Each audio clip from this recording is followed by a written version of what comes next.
महर्षी वेदव्यास जेव्हा महाभारत लिहायला बसले तेव्हा त्यांना अशा माणसाची गरज होती जी महाभारताची कथा त्यांच्या तोंडून आलेली लिहून काढेल।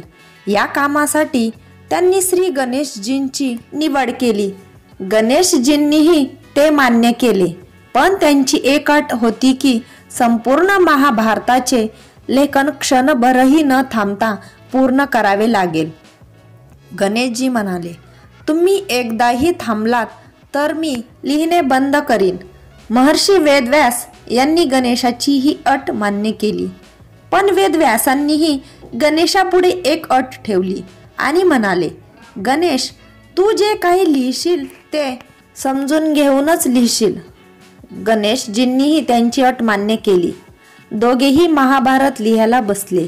वेदव्यासजींनी महाभारताचे पठण सुरू केले आणि गणेशजींनी ते समजल्यानंतर ते पटकन लिहायला सुरुवात केली।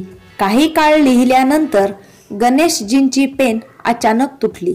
महर्षींच्या बोलण्याचा वेग पेनाला सांभाळता आला नाही।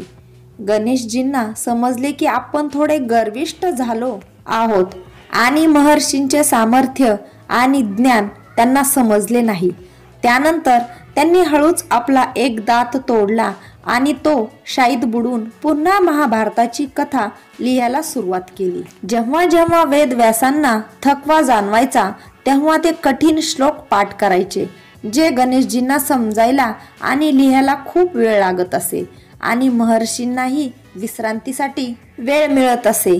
महर्षी वेदव्यास आणि गणेशजी यांना महाभारत लिहिण्यास 3 वर्षे लागली।